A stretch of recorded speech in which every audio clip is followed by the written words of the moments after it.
오늘 말씀은 역대하 33장 1절부터 20절에 있는 말씀으로 고통의 문제라는 제목으로 하나님 말씀 증거하겠습니다. 제가 좋아하는 기독교인이며 작가 중에는 C.S. 루이스라는 사람이 있습니다. 들어보셨겠죠? 제가 몇 번 언급한 적이 있기 때문에 이름은 들어보셨을 겁니다. 흔하게는 나니아 연대기의 저자로 알려진 사람이고 그 반지의 제왕이 훨씬 유명하죠. 반지의 제왕을 쓴 톨킨의 친구이기도 합니다. 영국의 옥스퍼드 대학의 교수였고 흔하게 천재라고 불려지는 사람이 이 C.S. 루이스입니다. 이 사람은 기독교 집안에서 태어납니다. 그런데 왜 그렇게 된지는 모르겠지만 어느 순간 무신론자로 전향하게 됩니다. 그리고 독신주의자로 살게 됩니다. 이분이 그렇게 살아가는 과정 가운데 갑작스럽게 30살에 다시 회심하게 됩니다. 그동안은 너무 똑똑한 머리로 이미 30살의 교수였어요. 이미 교수라서 너무 똑똑한 사람인데 그동안의 모든 것들을 갑자기 돌이켜서 이제 신이 있다라는 그 믿음을 가지고 신 존재를 증명하는데 자신의 똑똑한 머리를 사용하게 됩니다. 그래 자신의 똑똑한 머리로 이제 신이 있다라는 걸 증명하게 됐는데 그때 어떤 여자가 그 C.S. 루이스에게 편지를 하게 됩니다. 그 여자 역시도 약간 천재적 기질이 있는 여자였고 무신론자였습니다. 그러다가 C.S. 루이스에게 관심을 보이고 그의 설명을 통해서 본인이 회심하기를 바랬던 그런 사람이었습니다. C.S. 루이스는 그 여자를 만났고 그 여자에게 기독교를 전파했고 그 여자는 회심했고 심지어 그 여자와 사랑에 빠졌습니다. 저는 이런 과정을 보면서 이해가 되지 않았습니다. 왜냐하면 똑똑할수록 자신의 어떠한 틀에서 빠져나오는 것은 쉽지 않습니다. 견고한 어떠한 것들이 세워져 있기 때문에 그것을 갑작스럽게 깨고 이제 내가 어딘가로 가겠다라는 결심은 쉽지 않은데 무신론에서 유신론으로 돌아선 C.S. 루이스가 잘 이해가 되지 않았고 또한 이 사람의 독신주의자로서 왜 독신을 결심했냐면 감정 낭비하고 싶지 않아서 시간 낭비하고 싶지 않아서 독신을 결정한 사람입니다. 그만큼 천재라는 거예요. 할 게 많으니까. 그런데 그렇게 생각했던 사람이 어떤 여자를 갑자기 만나서 그 여자한테 신앙을 설명하는 과정 가운데 이 사람이 독신주의를 깼다라는 것도 잘 이해가 되지 않는 그런 부분입니다. 절대 믿지 않을 것 같은 사람들이 더욱 신실하게 복음의 증거자가 되기도 하고 절대 사랑하지 않을 것 같던 사람이 갑자기 사랑의 달콤함에 빠지기도 합니다. 저는 그 C.S. 루이스를 보면서 하나님께서 이 사람에게 어떤 정말 독특한 은혜를 주셨구나라고 생각합니다. C.S. 루이스가 무신론에서 유신론으로 돌아서는 것, 이것은 고통스러운 일입니다. 독신에서 기혼주의자로 넘어온 것, 이건 역시도 고통스러운 일입니다. 기존에 가지고 있던 무언가의 반대편으로 가는 것은 크게 힘든 일입니다. 우리가 가진 무엇인가가 있겠죠. 그럼 여러분 오늘 당장 그것의 반대편에 설 수 있습니까?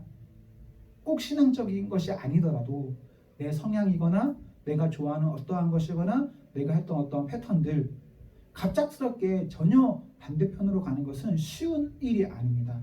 그것은 고통스러운 일입니다. 그런데 그 고통스러움을 C.S. 루이스는 받아들였고 받아들였을 때 하나님을 만났고 사랑을 만나게 됩니다. 저는 C.S. 루이스가 특별히 사랑을 받아들였을 때가 진짜 이해가 되지가 않습니다.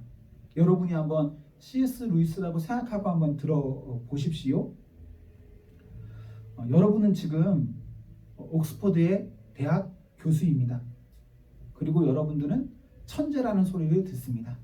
여러분에게는 큰 명예도 있습니다.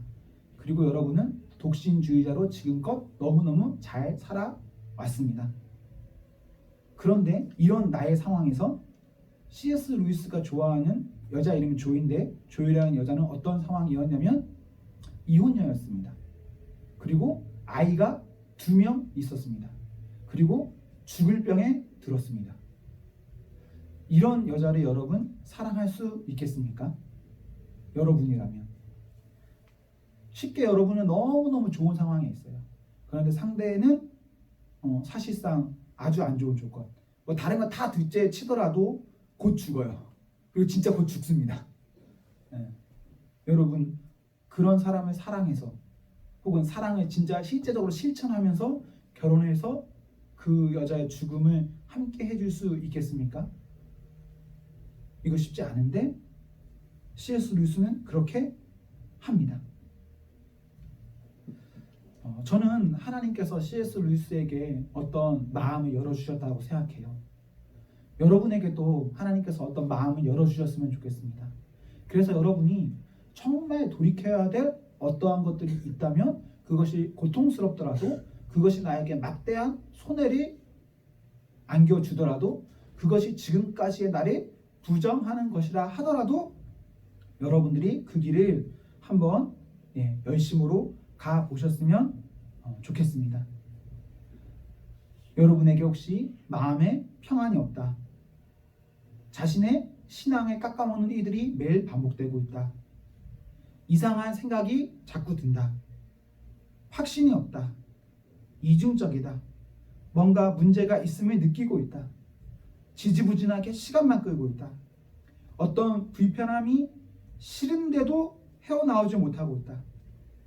고통스럽지만 그 고통 가운데 정체되어 있다 등 우리가 이런 상황 가운데 있다면 여러분 결심할 것들에 대해서 단호히 결심하셔야 합니다. 그리고 그때 여러분들은 뭔가 지금까지와는 다른 새로움을 만끽하게 됩니다. 여러분 지금 저는 여러분이 어떤 상황 가운데 있는지 다 알지 못합니다. 그러나 여러분들 뭔가 아니다라고 생각된다면 지금까지 여러분들을 부정하시고 돌이키십시오. 돌아서십시오. 그것은 잘못된 것이 아닙니다. 그것은 좋은 일입니다. 저는 C.S. 루이스나 그의 아내, 와이프인 조일을 보면서 하나님께서는 왜 이 사람들에게 이런 어려움을 주셨을까? 서로 만나기 어려운 것들이 왜 허락하셨을까를 생각해 봅니다. 그런데 그 과정 가운데 제가 내린 결론은 조이는 루이스를 통해서 이성적으로 복음을 잘 설명받았고 루이스의 삶을 통해서 복음을 체험했다라는 은혜를 누렸다라고 보고 루이스는 조이를 통해서 이성을 뛰어넘는 예수님의 사랑을 실천할 수 있었고 아내의 죽음을 통해 더 깊은 믿음을 가지는 복을 누렸습니다. C.S. 루이스는 나중에 아내가 죽고 기독교 신앙을 떠나려고 해요. 너무너무 사랑한 여자, 그 여자가 도저히 자신의 이론으로는 설명할 수 없는 죽음을 맞이했을 때 그것을 견뎌내기 힘들어합니다. 그런데 그러다가 방황하면서 방황하는 과정 가운데 예수님 만나고 그 이후로는 더 열정적으로 살아갑니다. 혹시 여러분들이 책을 읽을 수 있다면 C.S. 루이스가 쓴 아주 기본은 그냥 순전한 기독교인데 그거 말고도 고통의 문제나 헤아려 본 슬픔 이 두 권의 책은 읽어보시면 좋습니다. 마음이 따뜻해지는 혹은 사람의 슬픔, 천재의 슬픔이 이런 거구나라는 것을 조금은 느껴볼 수 있는 그런 책입니다. 고통에는 분명 하나님의 뜻이 있습니다. 어떤 어려움 가운데는 그 이면에 남다른 은혜가 있습니다. 여러분이 고통 받고 있다면 그 고통은 그 고통으로 끝나는 것이 아니라 그 고통을 잘 돌파한다면 그 너머에 은혜가 있는 것은 확실합니다. 여러분 혹시 고통 중에 있다면 그때 잘 붙드셔야 합니다. 그때 잘 붙든다면 그 고통 이후에는 정말 남다른 다름이 존재합니다. 요즘 우리는 질병으로 큰 어려움을 겪고 있죠. 세계가, 우리 조국이, 조국 교회가, 우리 교회가. 이 어려움도 저는 하나님이 주시는 기회가 아닐까라는 생각도 합니다.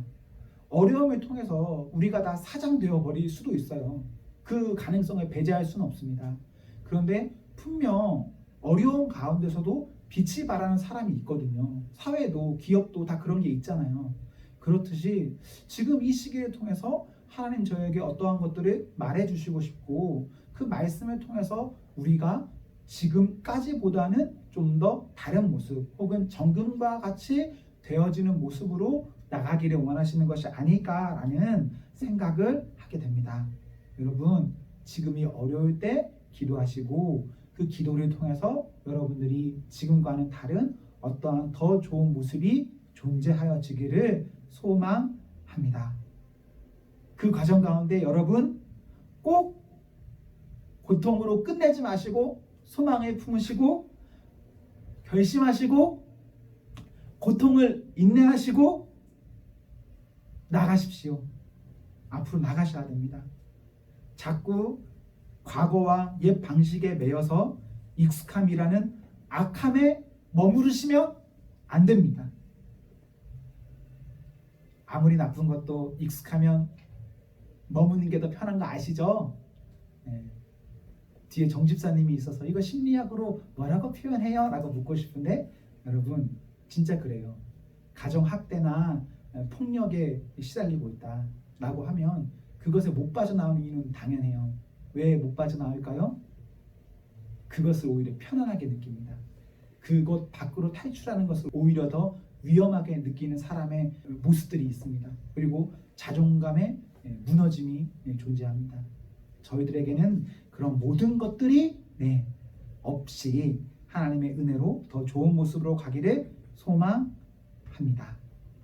오늘 본문은 유다왕 므낫세를 기록하고 있습니다. 이스라엘 왕, 유다 왕 어떤 차이가 있는지 아세요?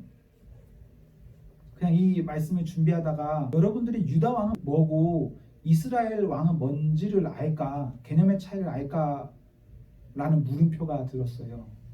이거 원래 알아야 되는 건데 모를까봐 설명하고 시작하겠습니다. 사무엘상 7장까지를 보면 이스라엘 나라에는 왕이 없습니다. 누가 다스릴까요? 나라에 왕이 없으면. 하나님이 직접 통치하시고 하나님이 보낸 사사라는 인물들을 통해서 그 나라를 다스리게 돼요. 그러다가 8장을 기점으로 이스라엘에 왕이 생기게 됩니다. 이스라엘의 첫 번째 왕은 누구일까요? 누구죠? 사울입니다.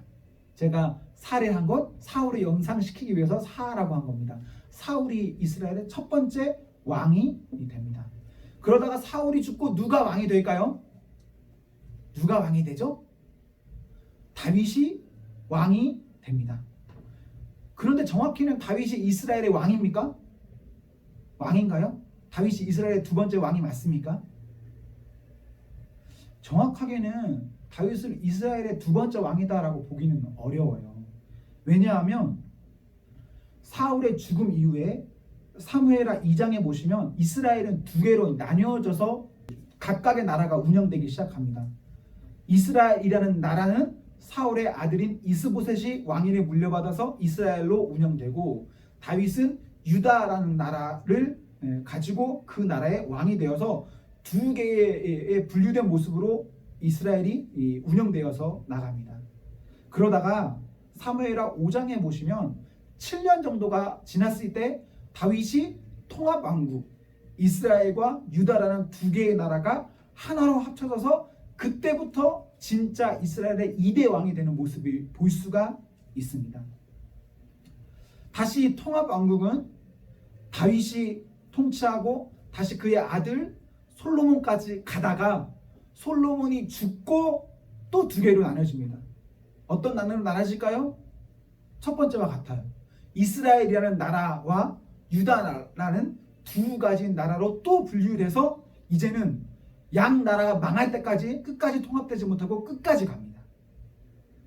유다라는 나라는 다윗의 자녀들이 다윗의 가문이 통치하는 나라로서 그 명맥을 이어가고 이스라엘이라는 나라는 왕조가 없어요. 그냥 여러 사람이 반란을 통해서 누가 왕이 되고 누가 왕이 되고 누가 왕이 되고 하면서 계속 왔다 갔다 반복하면서 나라를 운영하게 됩니다.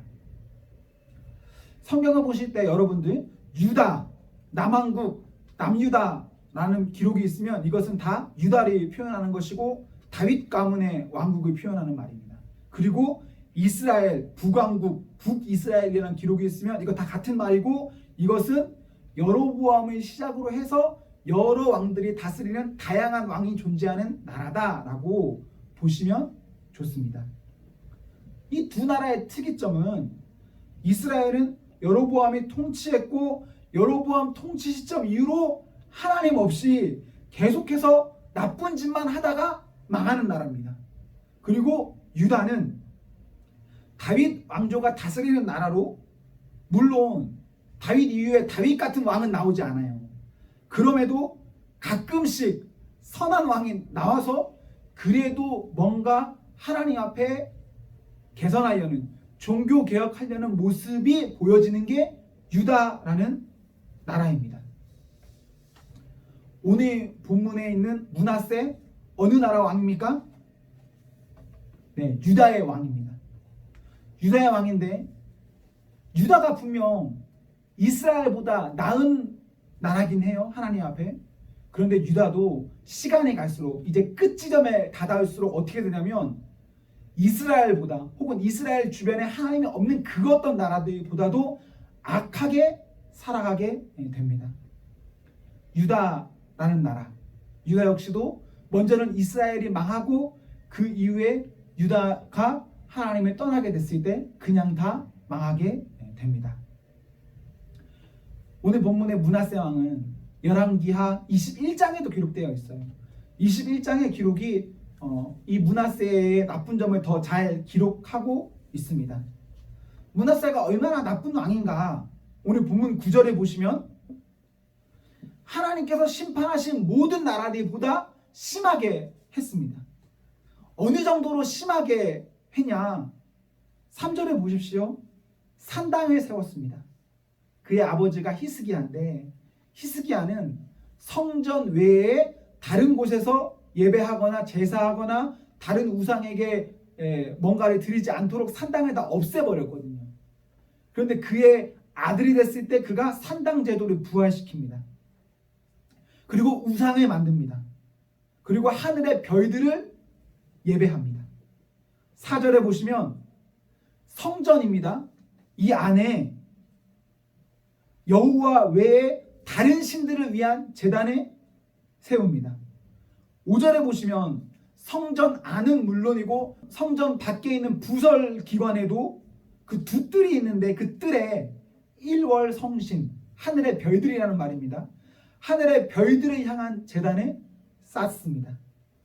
6절에 보시면 자녀들, 사람을 제사의 제물로 사용합니다. 점장이들이 찾아다니며 점을 쳤고 하나님 보시기에 온갖 악한 짓은 다 했다라고 기록하고 있습니다. 하나님의 나라가 두 개의 나라로 분열됐고 그나마 상태가 조금 더 좋다는 유다 나라도 오직 여호와만이 아니라 될 수 있으면 많이 이런저런 신들을 받아들여서 믿고 하나님으로부터 시작되는 시간이 아니라 사람으로부터 시작되는 비정상적인 신앙 생활을 옳게 여기며 그렇게 생활합니다. 10절 후반절에 보시면 하나님은 그런 유다를 보면서 안타까워하셨고 말씀하셨습니다. 사람들이 들었습니까? 므낫세가 들었습니까? 듣지 않았습니다. 여러분들 혹시 하나님께서 여러분에게 직접적으로 말씀하신다면 여러분 들으시겠습니까? 오늘 오전에 유치부 어린이들에게는 말했는데 유치부 어린이들은 100%가 전 안 들을 건데요 라고 했습니다. 근데 저는 그게 솔직한 표현이라고 생각합니다.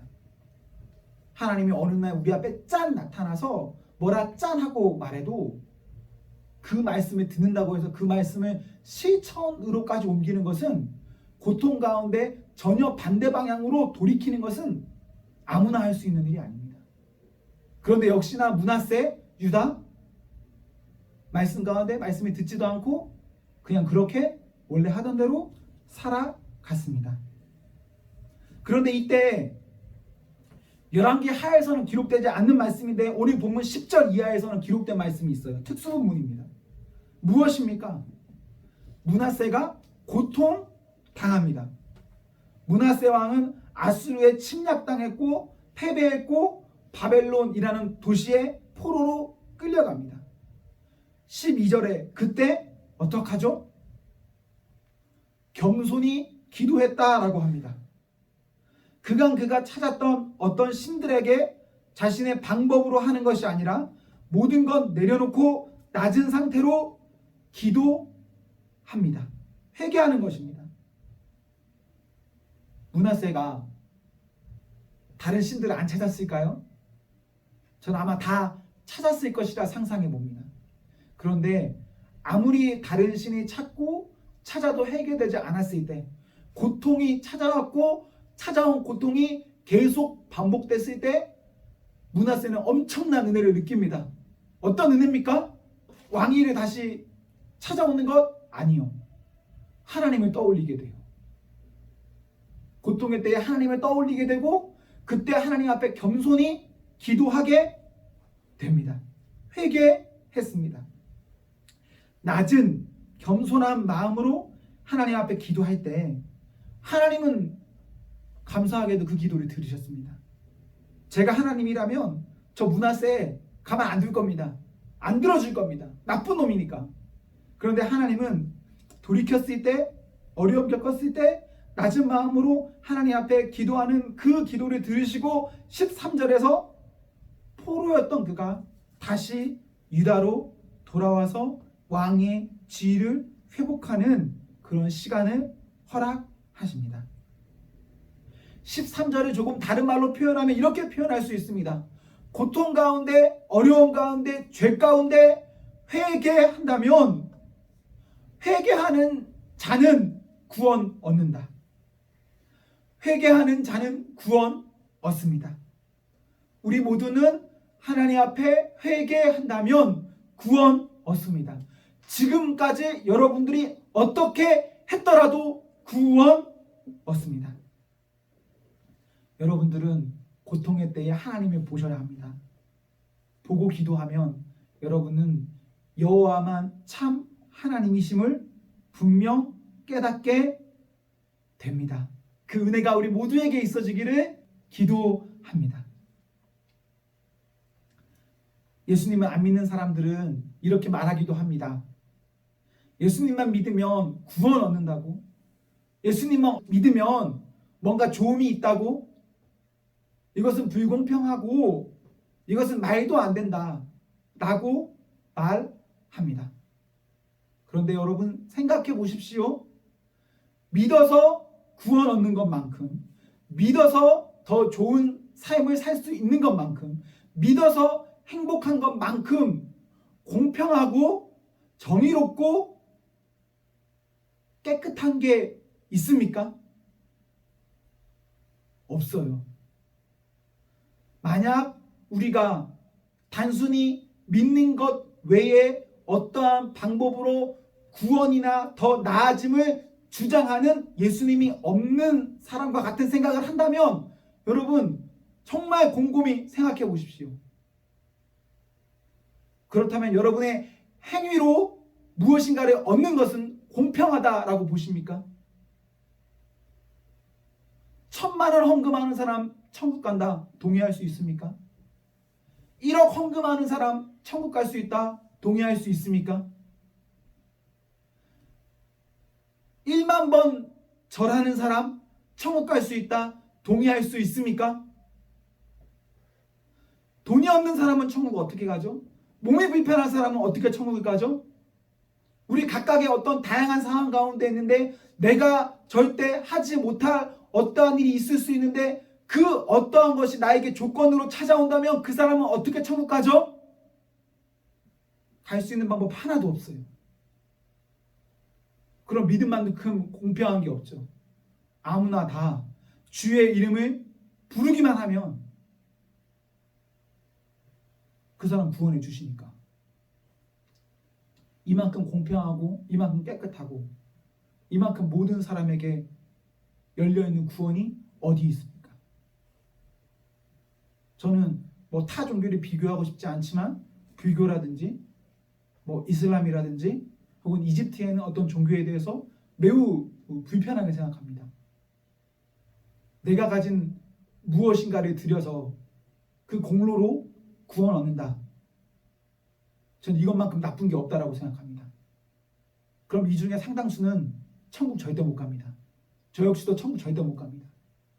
종교적 기준을 통해서 그 기준에 완성하는 사람만 천국 간다라고 말한다면 몇 명이나 천국 갈까요? 그래서 만들어진 개념이 뭔지 아십니까? 환생, 윤회. 지금 안 되는 거 실패하면 다시 태어나서 다시 하고 안 되면 또 다시 하고 이것을 무한 반복하는 거. 이거만큼 악한 제도가 어디 있습니까? 1절에 보시면 므낫세는 55년이라는 유다 왕 가운데 가장 긴 통치 기간에 갔습니다. 그는 평생 악하게 살다가 한 46년, 47년 되는 즈음에 고통을 겪게 되고 그 고통을 통해서 회심한 케이스입니다. 이 사람에게 있어 인생 후반부에 있는 고통의 문제는 병입니까? 약입니까?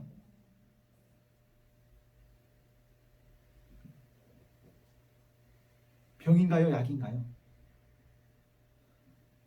저나 여러분이나 우리는 어떤 고통의 문제, 어떤 이해하기 어려운 문제를 싫어합니다.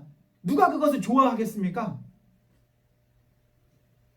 그러나 고통에는 하나님의 뜻이 있습니다. 고통은 하나님 주시는 좋은 약이며 그 이유를 새롭게 사는 계기가 될 수 있습니다. 여러분이 지금 어떤 고통을 겪는다면 여러분은 지금만 잘 넘기면 지금과는 전혀 다른 어떠한 모습의 내가 될 수 있습니다. 고로 므낫세는 12살 때부터 왕이 되어서 남부러울 것 없이 살았던 본인이 하고 싶은 모든 것들을 하며 살았던 그때가 인생의 베스트가 아니라 인생의 후반 그 끝에 본인 스스로 아무것도 할 수 없어서 무능한 때가 인생의 베스트였습니다. 사람에게 무엇이 복인가? 성도에게 무엇이 복인가? 하나님과의 관계 회복이 복입니다. 혹시나 여러분이 교회에서 여러분의 지위나 여러분의 가진 어떠한 것이 복이라고 들었다면 그거 성경적입니까?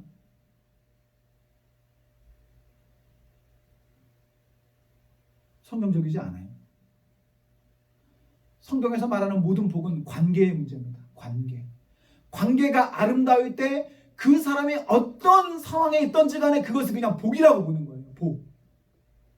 하나님께서 아브라함을 부르셨습니다. 갈대아 우르에 살 때 부르셨죠. 뭐라고 부르셨죠? 너는 본토 친척 아비 집을 떠나 내가 내게 지시할 땅으로 가라라고 하셨잖아요. 그럼 떠나게 되면 어떻게 된다라고 하나님 약속하셨습니까?